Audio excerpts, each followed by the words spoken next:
Muy buenos días desde aquí de la comunidad cristiana El Redil Estadio. Primero que todo, darle gracias al Señor por la participación de los niños y de las familias en nuestra celebración el día de hoy. ¿No les parece encantador haber visto a nuestros niños recitando allí pasajes y partes de esta semana tan importante en nuestro año, y también de las familias dando testimonio, además de las oraciones? Es hermoso podernos ver. Muchas gracias a todos por su participación y a ustedes por acompañarnos desde sus hogares. Bueno, hoy hay algunos cambios y me he puesto la corbata que no acostumbro, porque precisamente nuestro tema de hoy es el cambio. Así que les invito a leer la palabra del Señor junto conmigo. Leeremos en el profeta Samuel, primera de Samuel capítulo 12. En nuestra lectura bíblica del año estamos estos días pasando por el libro de Samuel, y a los que todavía no se han sumado a nuestra lectura bíblica anual, pues déjennos conocer y les podemos enviar de manera digital el calendario para que nos sigan. Y quienes están un poquito atrasaditos, no se desanimen, traten de actualizarse y ponerse al orden del día para que juntos sigamos meditando en la palabra del Señor, particularmente porque la exposición de cada semana corresponde a uno de los capítulos que hayamos leído en nuestra lectura bíblica en un año. Leemos pues en Primera de Samuel capítulo 12.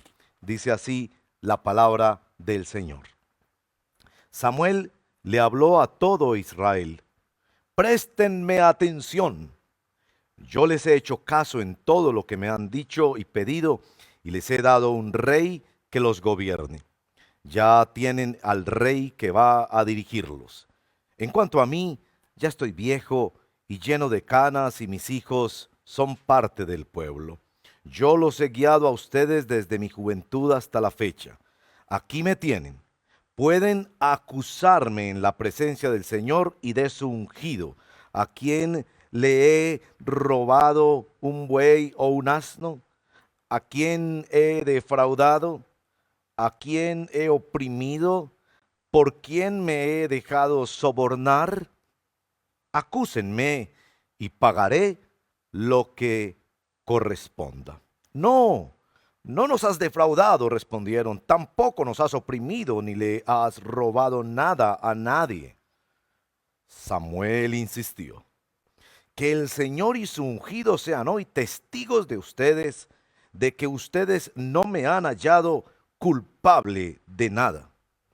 Que lo sean, fue la respuesta del pueblo. Además, Samuel les dijo: testigo es el Señor, que escogió a Moisés y a Aarón para sacar de Egipto a los antepasados de ustedes. Y ahora, préstenme atención. El Señor los ha colmado de beneficios a ustedes y a sus antepasados, pero yo tengo una querella contra ustedes. Después de que Jacob entró en Egipto, sus descendientes clamaron al Señor. Entonces el Señor envió a Moisés y a Aarón para sacarlos de Egipto y establecerlos en este lugar. Pero como se olvidaron de su Señor y Dios, Él los entregó al poder de Sísara, comandante del ejército de Hazor, y al poder de los filisteos y del rey de Moab. Y ellos les hicieron la guerra. Por eso ustedes clamaron al Señor: hemos pecado al abandonar al Señor y adorar a los ídolos de Baal y a las imágenes de Astarte. Pero ahora, si nos libra del poder de nuestros enemigos, solo a ti te serviremos.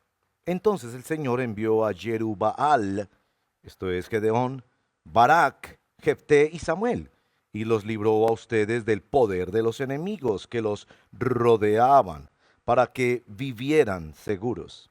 No obstante, cuando ustedes vieron que Nahás, rey de los amonitas, los amenazaba, me dijeron: no, queremos que nos gobierne un rey. Y esto, a pesar de que el Señor su Dios es el rey de ustedes. Pues bien, aquí tienen al rey que pidieron y que han escogido, pero tengan en cuenta que el Señor es quien les ha dado ese rey. Si ustedes y el rey que los gobierna temen al Señor su Dios y le sirven y le obedecen, acatando sus mandatos y manteniéndose fieles a Él, magnífico. En cambio, si lo desobedecen y no acatan sus mandatos, Él descargará su mano sobre ustedes, como la descargó contra sus antepasados. Y ahora, préstenme atención y observen con sus propios ojos algo grandioso que el Señor va a hacer. Ahora, no es tiempo de lluvia, sino de cosecha. Sin embargo, voy a invocar al Señor y Él enviará truenos y lluvia. Así se darán cuenta de la gran maldad que han cometido ante el Señor al pedir un rey. Samuel invocó al Señor y ese mismo día el Señor mandó truenos y lluvia. Todo el pueblo sintió un gran temor ante el Señor y ante Samuel. Y le dijeron a Samuel: ora al Señor tu Dios por nosotros, tus siervos, para que no nos quite la vida. A todos nuestros pecados hemos añadido la maldad de pedir un rey. No teman, replicó Samuel, aunque ustedes han cometido una gran maldad, no se aparten del Señor. Más bien, sírvanle de todo corazón. No se alejen de él por seguir a ídolos inútiles que no los pueden ayudar ni rescatar, pues no sirven para nada. Por amor a su gran nombre, el Señor no rechazará a su pueblo. De hecho, Él se ha dignado hacerlos a ustedes su propio pueblo. En cuanto a mí, que el Señor me libre de pecar contra Él, dejando de orar por ustedes. Yo seguiré enseñándoles el camino bueno y recto, pero los exhorto a temer al Señor y a servirle fielmente y de todo corazón, recordando los grandes beneficios que Él ha hecho en favor de ustedes. Pero si persisten en la maldad, tanto ustedes como su rey serán destruidos. Esta es la palabra del Señor. Únase conmigo, por favor, para orar que Dios, en su infinita misericordia, nos conceda la gracia de entrar en esta pieza de su revelación y pedirle que la aplique de manera soberana y prodigiosa en nuestros corazones. Padre, estamos aquí reunidos y pedimos tu asistencia especial. Ven, Espíritu Santo, y danos tu palabra estos días de intensos sentimientos debido a nuestro aislamiento y a nuestro encierro. Pedimos que sea invadido nuestro corazón con el poder de tu santa palabra. Oh, ven, bendito Espíritu Santo, danos siempre de este pan, te necesitamos. Te lo pedimos para que nuestros corazones vibren y vivan bajo el temor de Dios. Te lo pedimos en el nombre de Jesús nuestro Señor. Amén y amén. Bueno, este es tiempo de cambios. Se ha dicho que lo único que sabemos del cambio es que no lo podemos evitar. Hay muchos cambios, ¿no? Hay cambios a los que no terminamos de acostumbrarnos, pero que son frecuentes, los cambios en nuestra edad, en nuestro peso. Pero también hay cambios debidos a la crisis actual. Y yo quiero pedirles que allá en casa hagan esta dinámica también para charlar un poco. ¿Cuáles han sido los cambios de estos días? Hay cambios que quizás pueden ser inclusive positivos, que nunca se había visto a papá haciendo de comer o aseando la casa, o a mamá dedicándose a algunas tareas manuales, en fin, o a los hijos colaborando. ¿Cuál ha sido cambio que has disfrutado en estos días? ¿Y cuál también ha sido cambio que te produce un cierto temor? Compartamos esas dos facetas del cambio. El cambio que anhelamos y que nos gusta, el cambio que se nos hace difícil de aceptar o de anticipar. Compartamos qué cambios ha habido en estos días y cómo los hemos experimentado en nuestros hogares. Adelante, les doy un minuto con la pregunta en la pantalla.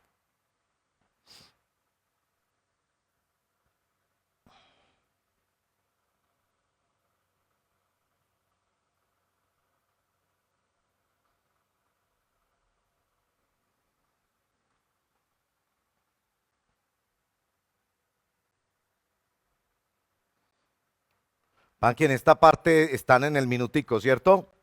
Ok, ahí no salgo yo, sale en la pantalla la pregunta, tú la parafraseas como consideres que adecuado, tanto el cambio positivo como negativo. ¿Qué cambios, digamos, agradables o atemorizantes? O bueno, tú usas categorías ahí.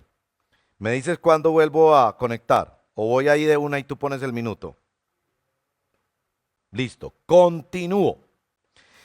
Pues bien, el COVID-19, o también llamado coronavirus, nos ha traído muchos cambios, cambios que en muchos casos nos traen ansiedad y preocupación por el futuro, nos traen miedo a lo trascendente. El Nobel peruano Mario Vargas Llosa ha dicho: el coronavirus será una pandemia pasajera. Lo que no pasará es el miedo a la muerte, que nos acompaña como una sombra. Bueno, tiempo de cambios y tiempo de miedo y de ansiedad con respecto a los cambios que nos sobrevendrán. Bueno, el texto bíblico que acabamos de leer tiene que ver con una época crucial de cambios en la nación de Israel. Israel está haciendo en este periodo la transición de gobierno de los jueces a los reyes, con un gran costo para la vida de Samuel, porque Samuel, leemos en el capítulo 8, en sus primeros versos, él había querido poner a sus hijos como sus sucesores, y el pueblo los rechazó porque, al igual que los hijos de Elí, se portaron de una manera pecaminosa, rebelde a la palabra del Señor. El mismo pueblo vino a decirle a Samuel que por favor les pusiera un rey. Y bueno, ahí viene la realidad del cambio. Esta nación está en un momento de cambio, como nosotros en este momento estamos también en un momento de cambio. Se dicen que los gobiernos cambiarán mucho después de esta emergencia global. Los trabajos, el uso de la tecnología, de hecho se habla de los cambios en las relaciones humanas en respuesta o como consecuencia a este periodo que nos ha tocado vivir en todo el planeta, de cuarentena y aislamiento, protección y miedo frente a todos los cambios que vendrán con esta nueva epidemia. Una pregunta que llegó el domingo pasado después de la prédica, y hoy también lo haremos, por supuesto, y les recomendamos que pongan aquí en nuestro caja de comentarios sus preguntas para Pregúntele al Pastor a las 5 de la tarde por Facebook Live. Una pregunta que no conversamos porque no alcanzó el tiempo, pero me pareció importante para el día de hoy porque, bueno, consciente de que nos ven más allá de las fronteras de nuestra congregación, y que es una pregunta que me hacen con cierta frecuencia después de estar enseñando y teniendo esta responsabilidad y privilegio también de enseñar la palabra de Dios. Alguien preguntaba, ¿cómo llega usted a los mensajes? Entonces yo pensé, bueno, este texto y estos textos históricos me permiten de manera mucho más fácil, digamos, mostrarles cómo es el modelo que yo utilizo para preparar los mensajes, y creo que eso ayudaría pues a usted a entenderlos mejor por un lado, pero también a otros comunicadores a pensar que esto puede ser una forma que ayude. No es la única sin duda, pero es una forma que ayuda a identificar cómo llegamos en obediencia y fidelidad a mirar la relevancia de un texto bíblico y a comunicarlo de manera clara. Bueno, ahí va la idea, aprovechándome de la pregunta de esta hermana que la hizo y que de alguna manera nos orienta. Y eso nos va a ayudar para tratar el texto de hoy. Bueno, los textos bíblicos, es mi convicción, nos llegan en contra de nosotros. Y eso sería la primera expresión. Yo me esfuerzo en encontrar en un texto bíblico qué es lo paradójico, qué es lo que no cuadra, dónde está el problema, particularmente lo que le ayudó al autor bíblico inspirado por el Espíritu Santo a responder. Eso puede ser una problemática, una pregunta, una perplejidad, algo que no cuadra dentro de la historia, ya sea por el pecado humano o por la incapacidad humana de entender claramente los designios de Dios y obedecerlos. De esa paradoja, yo me muevo hacia buscar un paradigma, porque otra convicción que yo tengo en la palabra de Dios es que cada autor bíblico tenía una idea principal en su mente para cada uno de sus textos. Cada capítulo, por decirlo así, o cada porción de la escritura tiene una idea central, se puede resumir en una idea central, guiada por la intención del autor, y nos toca estudiar la estructura, los términos, la dinámica, los personajes, de acuerdo a los diferentes textos y estilos de narración o o de género literario para poder captar cuál es el paradigma, es decir, cuál es esta idea principal que nos quiere comunicar. Y en tercer lugar, yo me muevo hacia la propuesta, es decir, ¿qué es lo que nos ofrece la gracia de Dios? ¿Qué es lo que nos invita la gracia de Dios a responder? ¿Cómo aplicamos, si quieren decirlo así, esta texto bíblico que nos llega? Entonces yo me muevo de la paradoja al paradigma, a la propuesta. Así que ese será mi bosquejo para llegar a este capítulo 12 del libro de Primera de Samuel, y les agradezco si me acompañan. Primero, ¿cuál es la paradoja de este texto? Yo creo que la paradoja de este texto es la ambivalencia que los seres humanos tenemos frente a los cambios. ¿Se han dado cuenta? Por un lado nos gustan los cambios, especialmente esos que son exteriores, físicos, cambiar de casa, de carro, o que de alguna manera pensamos que nos resuelven un problema, como las personas que piensan que la única solución para un buen matrimonio es divorciarse, o para un buen país es cambiar de modelo de gobierno, sin saber muchas veces, como ha pasado en América Latina y en otros lugares del planeta, que se pasa de una situación difícil de sobrellevar a una que es peor que la anterior. Es decir, de alguna manera tenemos cierto apetito por el cambio, pero por otro lado, hay una resistencia nuestra hacia el cambio, como lo que experimentan los misioneros en las comunidades indígenas, que estas comunidades ancestrales tienen fenómenos de machismo, por ejemplo, o de maltrato o descuido de los niños, y el misionero trata de enseñarles las pautas bíblicas para cuidar al menor de edad como imagen de Dios, para amarlo, cuidarlo y criarlo en la disciplina y la amonestación del Señor, pero ellos se resisten por el peso de su propia cultura y por años. El cambio nos apetece, pero también nos resistimos a ese cambio. Bueno, esa es la situación que vive Israel en este momento. Ellos están queriendo cambiar de gobierno y están muy felices con ese cambio de gobierno, pero simultáneamente ellos no quieren cambiar su corazón y realmente reconocer que más que un cambio de gobierno necesitan es renovar el pacto y volver a convertirse al Señor. Así es como los encuentra Samuel en este punto del capítulo. De hecho, el capítulo 12 es un capítulo que no hubiera existido si no fuera por el genio del liderazgo y del carácter de esta persona que todos deberíamos leer más de cerca, el profeta y el sacerdote Samuel de la tribu de Leví. Este personaje es realmente fascinante. El conocer de su vida, de hecho, contradice todas las teorías psicológicas. El profeta Samuel, porque es un hijo de un padre distante. A los 3 años es criado por otro señor que no es muy buen padre, que digamos, pero fue su consagración al Señor, las oraciones de su madre, la obra del pacto de la gracia, la lectura de las Sagradas Escrituras, el temor de Dios, que produjo uno que sería uno de los más grandes líderes de la historia descritos en la palabra del Señor, quizás a la altura de Moisés y de otros grandes líderes que tienen muchas cosas que debemos imitar. No era perfecto y necesitó la salvación del Señor como todos ellos, pero un líder de un carácter y de una altura extraordinario. Y uno nota que uno podría saltar del final del capítulo 11 al comienzo del capítulo 13. Si usted hace ejercicio se dará cuenta que ese capítulo como que de alguna manera uno podría pensar que es innecesario, pero me propongo mostrarles que la paradoja que encierra de la ambivalencia frente al cambio lo hace quizás el capítulo más importante de todo el libro de Primera de Samuel. Voy a anotar en principio esta característica. Miren por favor los versos 1, 7 y 16. Se dan cuenta que hay una expresión que se repite en esos versos y la expresión es la siguiente: préstenme atención. Lo que está haciendo aquí Samuel es frenando en seco.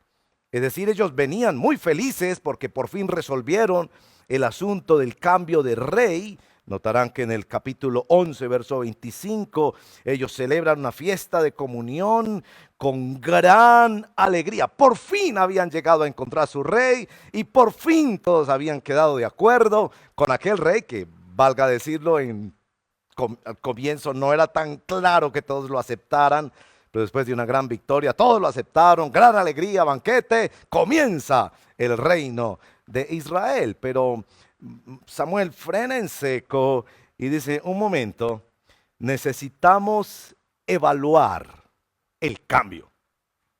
Y eso es realmente lo que esta paradoja nos presenta. Una gente que quiere cambiar, pero que no quiere evaluar qué aspectos debería cuestionar de ese cambio y qué son los aspectos en los que más le interesa a Dios que cambiemos.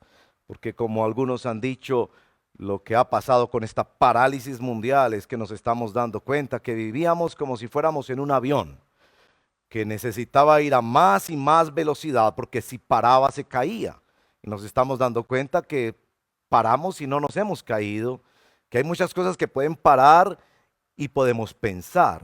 Dentro de lo paradójico de este capítulo 3 hay 3 elementos que quiero mencionar también y que son muy intencionalmente introducidos por Samuel. El primer elemento paradójico, como que no cuadra, es la rendición de cuentas que aparece en el verso 2 y 3. Samuel reúne todo el pueblo y les hace estas preguntas a propósito que son muy propias para un verdadero líder y para una verdadera iglesia, para que la sociedad nos informe en qué estamos fallando, en qué no estamos reflejando el carácter santo de nuestro Dios. Verso 3, ¿a quién le he robado un buey o un asno? ¿A quién he defraudado? ¿A quién he oprimido? ¿Por quién me he dejado sobornar? Acúsenme y pagaré lo que corresponda. Muy importante esto, pero uno podría pensar que el pueblo, aún en la respuesta, uno observa como que dicen, Samuel, tú eres el mejor líder que hemos tenido después de Moisés y de Josué. Habían pasado 200 años sin ver un líder de este talante. Y ellos de inmediato le responden, por supuesto que no, tú no has robado a nadie has oprimido, no tienes que hacernos esta pregunta. Y por ahí ve uno que Samuel está tratando de resolver también asuntos de orden personal. Uno pensaría que quizás él quería que le preguntaran por sus hijos. Y aclara que el pecado de sus hijos es el pecado de sus hijos y no es el pecado de él. Muy importante para los padres de familia que tenemos hijos mayores de edad y que quizás, no lo digo en mi caso, pero hay casos donde luchas llevando la carga de los errores y los fracasos y los pecados de tus hijos y Satanás te acusa con ello y Samuel quizás quiere posicionarse en primer lugar. El segundo elemento paradójico, como que no cuadra en esta historia, es lo que nos señala en el verso número 7. La traducción Nueva Internacional lo llama una querella. Les propone Samuel una querella. Esa querella aparece descrita especialmente en el verso número 12. No obstante, cuando ustedes vieron que Nahas, rey de los amonitas, los amenazaba, me dijeron, no, queremos que nos gobierne un rey. Note esta frase. Y esto a pesar de que el Señor su Dios es el rey de ustedes. En esta transición de gobierno ellos estaban también queriendo hacer una transición de Dios y poniendo su gobierno en un nivel de Dios, algo que nunca le podemos permitir a un gobierno ser totalitario. Y de hecho, muchos de los proponentes de una revisión de los sistemas de gobierno mundiales proponen que debe reducirse el poder que tienen los gobiernos en manejar una cantidad de cosas como la educación y los sistemas públicos y entregarlos más bien a la administración privada para que haya sana competencia y haya menos corrupción. Ellos estaban pensando que ahora que tenían un rey, quizás ya no necesitaban a Dios. Bueno, el tercer elemento que también es paradójico en nuestro texto, un poco que no cuadra y que es todavía más sobresaliente. Y nota uno como que Samuel los está llevando de un punto al otro hacia realmente lo que me parece que es más central a la idea principal de nuestro texto, que es lo que ocurre en el verso 18, que es este milagro extraño. Noten que es un milagro que les hace salir corriendo llenos de miedo. No era un milagro necesario. En el momento en que se recogen las cosechas, no se necesita que haya lluvia. Samuel aclara que es precisamente eso lo que va a hacer para mostrar que el Señor haría algo grandioso, verso 16, a los ojos de ellos. Y esto grandioso es que, verso 18, Samuel invocó al Señor y ese mismo día el Señor mandó truenos y lluvia. ¿Cómo sería aquello? Quizás con granizo, que hizo que todo el pueblo sintiera un gran temor del Señor y de Samuel, al punto que corrieron a decirle a Samuel: ora al Señor por nosotros, tus siervos, para que no nos quite la vida. Y es precisamente en ese punto, cuando viven este milagro extraño, quizás innecesario, es donde ellos llegan un poco al punto de entender dónde estaba su pecado. Muy importante esto. Esta escena se parece muchísimo a la escena del monte Sinaí, capítulo 20, verso 18 al verso 20 de el libro de Éxodo, donde se nos relata los 10 mandamientos. Cuando ellos escucharon la voz de Dios, ellos tuvieron gran pánico, dice el verso 18, temblaban de miedo. Y entonces el Señor les dice: no tengan miedo, verso 20, un verso muy importante: no tengan miedo para que tengan miedo, no tengan temor de las circunstancias para que puedan tener temor de Dios. Tengan temor de Dios y así no tendrán temor de otra cosa. Y eso nos lleva a nuestro segundo punto, el paradigma. ¿Qué es lo que Samuel se propone con este movimiento de cosas extrañas, paradójicas, que no cuadran? Una rendición de cuentas, una querella y finalmente un milagro extraño que les hizo llenar de pánico y correr al Señor en la oración y pedirle al Señor que no les quitara la vida. Y la respuesta del profeta en el verso número 20 es: no teman. Más adelante va a aclarar que no teman para que teman. Es claro que han hecho una transición difícil de hacer, que era la transición de los jueces a los reyes, y yo quiero dejarles en casa para que lean. Esto se describe en los capítulos 8 al 11, es decir, los últimos capítulos, los últimos 4 capítulos anteriores a este texto han descrito el ascenso del rey Saúl. Tímido como era, él no pensaba. De hecho, el rey Saúl necesita 3 diferentes consagraciones. Capítulo 9, 17, el Señor le dice: este es, y procede a ungirlo en el capítulo 10, verso primero. En el capítulo 10, verso 26 y 20 al 26, van a hacer una ceremonia de consagración y Saúl se esconde, atemorizado, y cuando preguntan, porque esto fue especialmente señalado por Dios mediante un sistema de suerte que se hacía con unos objetos que tenía el sacerdote, y llegan específicamente al que el Señor ya le había dicho a Samuel que era el elegido, no aparece, y el Señor dice: vayan, búsquenlo a tal lugar porque está escondido. Y bueno, y estaba escondido evidentemente porque el pueblo no lo aceptaba. Al final del capítulo 10 eso se ve claramente. En el capítulo 15 viene el Espíritu del Señor, como ocurría con los reyes y con los jueces también anteriormente. Y hay una gran victoria de parte de Saúl y ahora todo el pueblo lo acepta. Y por eso el capítulo 11 termina diciendo: ya el cambio se produjo, ya estamos todos felices, aceptamos al rey.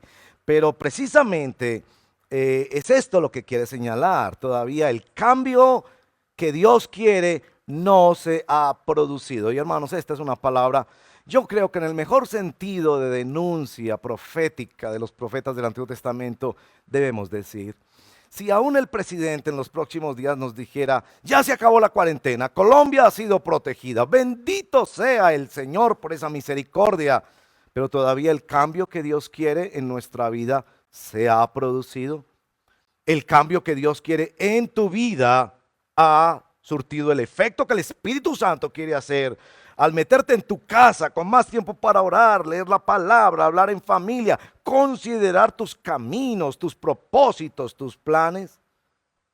Bueno, esto es muy importante entenderlo a la luz de este milagro. De hecho, el milagro que está descrito en los versos 16 al verso 18 y 19 son realmente las pistas para entender hacia dónde nos quiere llevar el Señor por medio de su palabra. El milagro que se describe allí es, podríamos llamarlo, un milagro al revés. No es un milagro para resolver un problema, es un milagro para señalar un problema. El problema que ellos tenían era que estaban viviendo bajo una cosmovisión, bajo una forma de entender el mundo, bajo unas lentes con las que miraba el mundo, con las que miraban los que no tenían un pacto con Dios, con los que miraban los que no seguían y temían al Señor. Estaban pareciéndose demasiado al mundo. De hecho, cuando uno examina las Escrituras y se da cuenta que en el libro de Deuteronomio capítulo 17 y en palabras posteriores de Moisés, el Señor había anticipado que en algún momento ese cambio de gobierno se haría. El pecado no estaba en pedir un cambio de gobierno ni en efectuarlo. El pecado estaba en abandonar al Señor como el rey, que sería el rey del rey, el soberano sobre cualquier gobierno y el soberano sobre sus propias vidas. Estaban perdiendo la visión sobrenatural de la vida. Este milagro era muy importante para recordarles que hay un Dios en el cielo que gobierna sobre todo y que hace lo que quiere, que puede intervenir en su historia cuando quiera y como Él quiera, como juez, como sustentador o como redentor. Tan importante que es recordar esto en el último libro que he leído de Timothy Keller, que salió recientemente, está ya próximo a su traducción. Él dice que la generación en la que estamos viviendo es la primera generación que no rige su conducta bajo una cosmovisión sagrada. Ya no hay un Dios o un infierno, un cielo que determine cómo nos relacionamos los unos a los otros, que lo que gobierna esta generación es un sentido de conveniencia y de libertad. Y el pueblo de Israel estaba en ese momento en que querían parecerse a las demás naciones, viviendo como si Dios no existiera. Y este es el punto, este es el paradigma que quiere introducir Samuel. ¿Cómo podemos vivir la vida bajo la existencia, la seriedad, el juicio, la presencia, el amor y la posibilidad de redención en la persona de nuestro Señor Jesucristo? ¿Cómo es de diferente esa vida a una vida que se vive como si Dios no existiera? Hacia donde Samuel los quiere llevar realmente es hacia la renovación del pacto. La renovación del pacto que es más importante y más marcante que el cambio mismo. Este tema de la renovación del pacto es un tema bíblico precioso, muy muy importante. El pacto se establece en Sinaí, pero después Moisés renueva el pacto. Josué, cuando entran en la tierra prometida, también renueva el pacto. Aquí lo que Samuel está haciendo es una renovación del pacto. No tengo tiempo de mostrárselos, pero si miran los versos 12 a los versos 15, al igual que los versos 20 hasta el final, el verso 25, lo que está haciendo allí es lo mismo que hace Moisés en el monte Ebal, y es mostrar la bendición de vivir bajo ese pacto y la maldición, los efectos y las consecuencias de vivir en una vida contraria a ese pacto. David y Salomón, particularmente en la consagración del templo, hace lo propio, la renovación del pacto, donde nos ponemos delante del Señor y decimos que esto nos pase, que venga toda la disciplina que sea necesaria si nos alejamos de este precioso pacto de la gracia, y que nos vengan todas las bendiciones cuando estamos obedientes sirviendo al Señor. La renovación del pacto la hace nuestro Señor Jesucristo antes de entregar su vida en la muerte, y cuando celebra la Santa Comunión y nos entrega la Santa Comunión, la mesa del Señor. La mesa del Señor, hermanos y hermanas, es la renovación del pacto que aparece en diferentes lugares de la Escritura. Esdras y Nehemías, cuando regresan después del exilio, también proceden a hacer la renovación del pacto. Nosotros hoy en día hacemos eso cada mes en nuestra congregación. Yo me sueño con que en un momento lo vamos a hacer cada semana, pero es cuando tomamos el pan y tomamos el vino y nos reunimos como cuerpo del Señor bajo los dirigentes que el Señor ha señalado para recordar el pacto de la gracia y recordar que estamos dentro de ese pacto, y dentro de ese pacto precisamente como una respuesta de gratitud, como una respuesta de gozo y de generosidad, celebramos que Dios nos ha adoptado como su pueblo. Aquí se describe la renovación del pacto. Y no puedo extenderme más en ese punto, pero si les interesa, en la tarde, a las 5 de la tarde, podemos hablar más un poco de los componentes y la dinámica y los objetivos que tenía la renovación del pacto. Esto era realmente lo que el genio de liderazgo de Samuel quería realizar con el pueblo, que no solo hicieran un cambio exterior de gobierno, sino que hicieran un cambio interior de autogobierno en el que volvían a consagrarse al Señor y corrían al Señor reconociendo que no podían ni querían vivir sin Él. Bueno, ahí está la paradoja del paradigma último y eso nos lleva a la propuesta. Bueno, la propuesta de nuestro texto se ve como una especie de conversión. La renovación del pacto aquí se vive como una forma de conversión. Ellos corren asustados a pedir oración, corren asustados a reconocer su pecado, corren asustados a reconocer que deben amar y seguir a Dios por encima y más allá de cualquier gobierno que tuvieran. Esta conversión se mueve en 3 palabras, todas por C, a ver si las recordamos: convicciones, compromisos y nuevas comprensiones con respecto al carácter de Dios. Convicciones. A pesar de que los cambios sean grandísimos en la historia humana, cambios de gobierno, cambios de formas de relacionarnos, de tecnología, el temor de Dios debe ser lo más determinante en nuestra vida.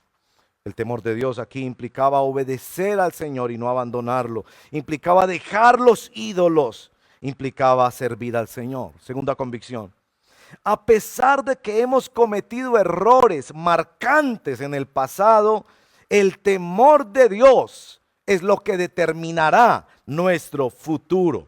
Muy importante en los versos 21 y 22 de nuestro texto, como el Señor les recuerda una y otra vez que Él los ama, que Él tiene un pacto con ellos y que Él espera que confíen en que por amor a su nombre Él tiene su futuro determinado. Que no teman, que pueden confiar en el Señor a pesar aún de los errores, que de hecho es un dato muy interesante. Ellos reconocen que fue un error el haber pedido el rey, yo diría también la forma en que pidieron ese rey, pero el Señor aún les deja con ese rey y lo usa como un símbolo después para el Mesías y les bendice aún a pesar de que esto fuera, por lo menos en la forma y la actitud, un error. Y eso nos hace pensar mucho en aquellos hermanos y hermanas, amigos y amigas que viven tan marcados por el pasado. No dejes que tu vida sea determinada por el pasado, sino por el futuro, cuando tienes temor en el Señor. Tercera convicción. A pesar de desconocer ese futuro, y en muchos casos es mejor que lo desconozcamos, a pesar de desconocer el futuro, el temor de Dios nos ayuda a caminar con el Señor y no bajo las tendencias de este mundo. Una frase de Martin Lloyd-Jones, el famoso predicador médico británico: la fe es un rechazo al pánico. Mi Dios conoce el futuro y todas las cosas ayudarán a bien. Una frase de nuestro querido hermano y amigo, el pastor Paul David Tripp. La esperanza bíblica es una expectativa confiada de un resultado garantizado. Nuestro Señor nos ha prometido que Él tiene claro el fin de la historia y nos lo entregará en el libro de Apocalipsis. Él es el Víctor, el vencedor, el que tiene las llaves de la vida y de la muerte, y podemos confiar en Él no importa lo que pasa. Si nos morimos hoy o si seguimos con todos los cambios de este planeta, nuestra vida está escondida con Cristo en Dios. Bendito sea su nombre. Es muy importante recordar para esto los beneficios del Señor en nuestro capítulo, como si fuera una inclusión. Los versos 7 y los versos 24 hablan de recordar, de no olvidar los grandes beneficios del Señor. Miramos el pasado no para ver nuestros errores, sino para ver el Dios que ha caminado con nosotros y con su pueblo, que es un Dios fiel, que si nos ha dado tanta bendición y tanto acompañamiento, lo mejor está por venir en la presencia del Señor. Bueno, convicciones. Segundo lugar, compromisos. ¿Qué significaba para ellos la renovación de este pacto? Bueno, voy a dividirlos entre Samuel y el pueblo, porque no puedo dejar de hablar del hermoso liderazgo de Samuel con un costo personal y familiar. Ya ustedes imaginarán la reacción de sus hijos y de sus familiares cuando depuso a sus propios hijos como jueces de Israel para dar camino a un nuevo gobierno, cómo renunció a ambiciones personales. Pero esto diríamos que es el primer movimiento de Samuel, la negación al nepotismo tan común en el mundo de la política y lamentablemente a veces también tan común en el mundo del liderazgo de la iglesia. Estuvo dispuesto a cambiar planes personales en obediencia al Señor, pero más que cualquier cosa, el verso 23, donde le pide al Señor que lo libre de pecar, dejando de orar y dejando de predicar la palabra del Señor. Algunos han entendido mal el capítulo 12 de Primera de Samuel. De hecho, hay versiones de la Biblia. Una de ellas es la misma Nueva Versión Internacional que pone el título. Esto no es parte del texto bíblico, pero el título dice despedida de Samuel. Yo no estoy de acuerdo con ese título. No fue la despedida de Samuel. Él siguió varias décadas acompañando al pueblo de Dios, orando y enseñando palabra del Señor. Él no se estaba despidiendo. Él se estaba despidiendo de unos planes personales que él tenía, de dejar a sus hijos en sucesión, y estaba reenfocándose en lo que es su ministerio. Hermanos y hermanas, el llamado, perdónenme que sea enfático en estos momentos en los que hay cristianos metidos en la política y pensando que lo van a resolver todo desde allí.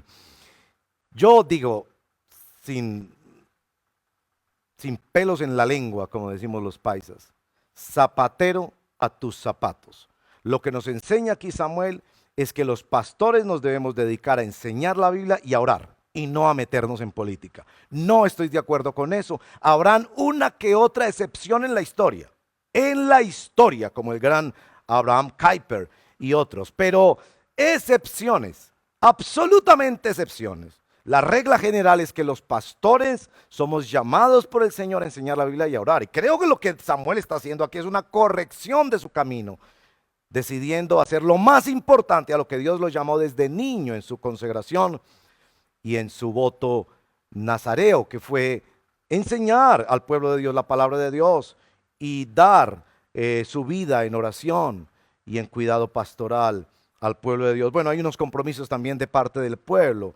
El pueblo debería mirar al pasado, el pasado y el futuro a la luz del pacto de la gracia. Hay tres palabras que pasan aquí en los versos 14, verso 20 al 21, verso 24. La primera palabra es obedecer. Somos llamados a obedecer como pueblo de Dios. Hay una palabra que obedecer. Para los que preguntan, ¿cuál es la voz de la iglesia en estos tiempos? Yo les digo, es que la voz de la iglesia es la Biblia. Y la mejor forma de anunciar esa voz es obedeciéndola.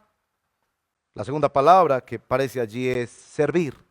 Servir al Señor, servir al Señor. Y estos son tiempos en que somos llamados a servir al Señor. No sabemos cómo avanza esta crisis, pero debemos estar dispuestos a servir en todas las maneras posibles. Tenemos este fondo de solidaridad para hermanos necesitados en la iglesia, para quienes no son todavía hermanos nuestros, pero que podemos extender una mano amiga de amor cristiano y de servicio. Y quizás debemos orar especialmente por todos los hermanos que están sirviendo como médicos y enfermeras y por muchos otros, transportadores de logística, etcétera. Inclusive los mensajeros que hacen tantos domicilios en estos días y exponen su vida para que tengamos cositas en nuestra casa. Y como iglesia debemos ir un paso más adelante en el servicio. Y la tercera palabra es recordar. Les decía, recordar los beneficios del Señor.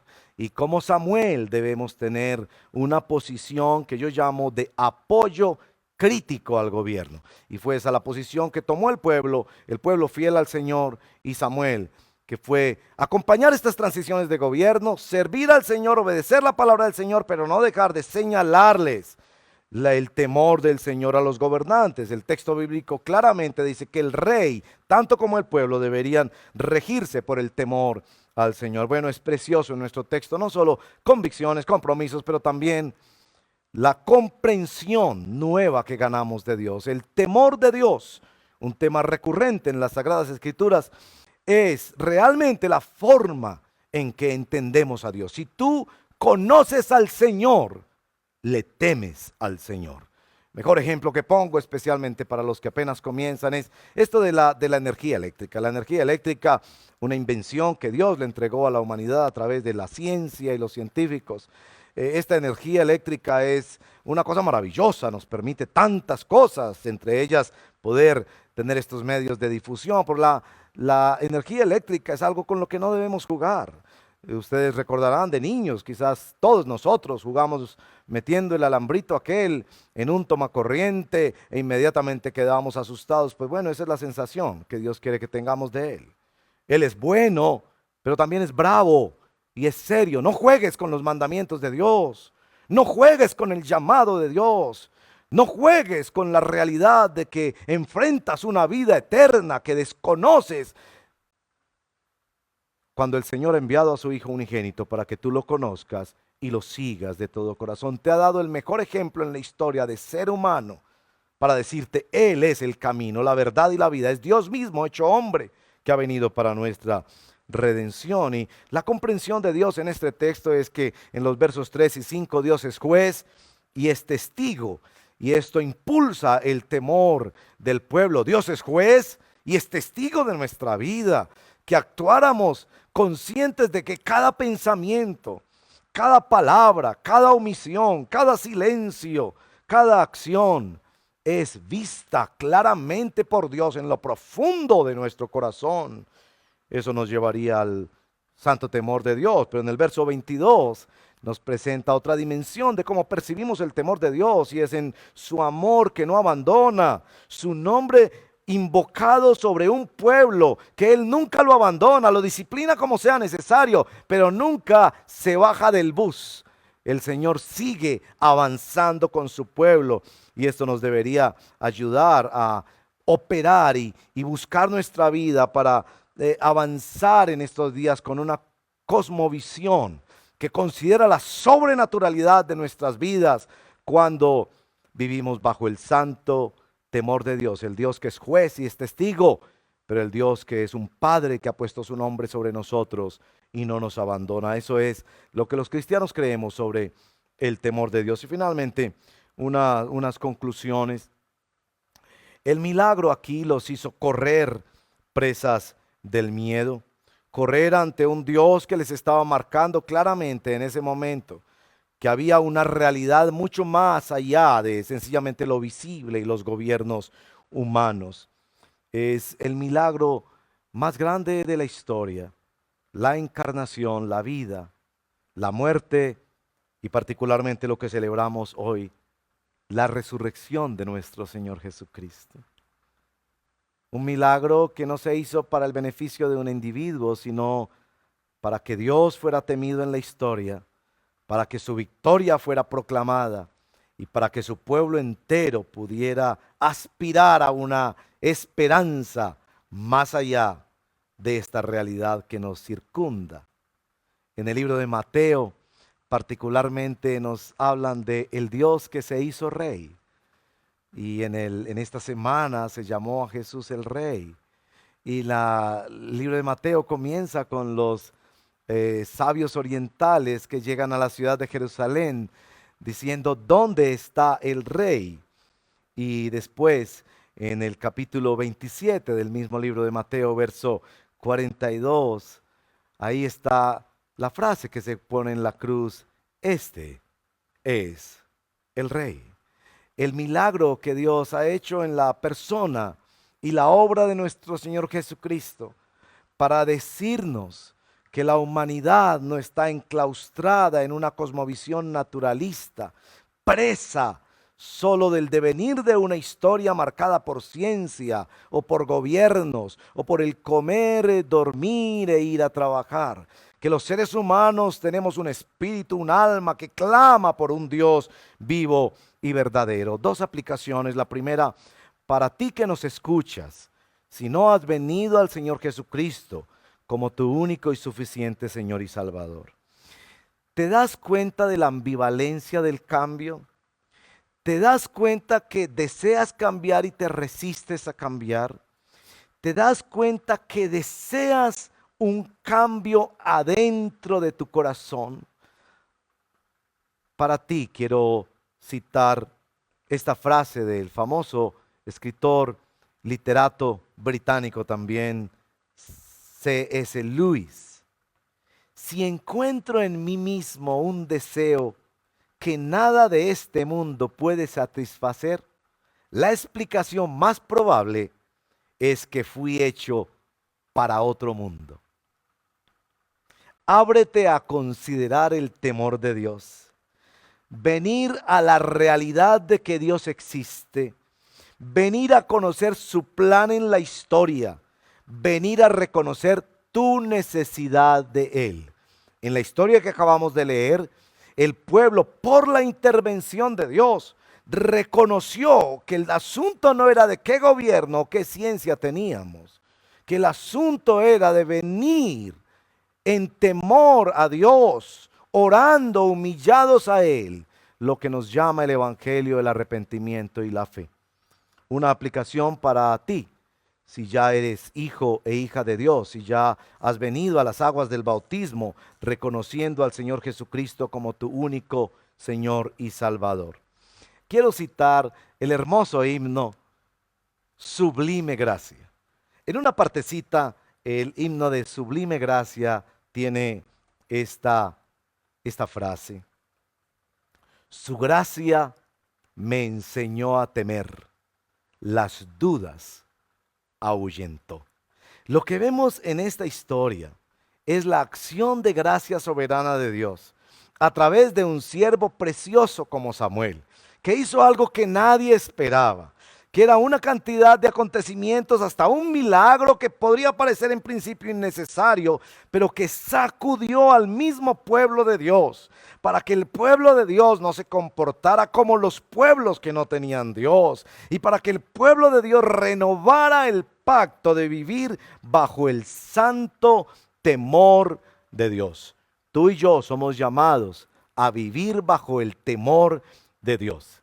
Cuando termine esta cuarentena, no habremos cambiado suficiente si no hemos cambiado por dentro nuestra convicción, nuestro compromiso y nuestra comprensión de un Dios santo y soberano, que es juez y testigo de nuestra historia y que nos ama y que nos ha llamado en Cristo para que caminemos con Él siempre. Que vivimos bajo el temor de Dios y que cuando vivimos bajo el temor de Dios, hermanos y hermanas, no le tememos a nada más, porque sabemos que todas las cosas que Él haga por nosotros y en nosotros serán para su gloria, para el bien de su pueblo. Que el Señor te bendiga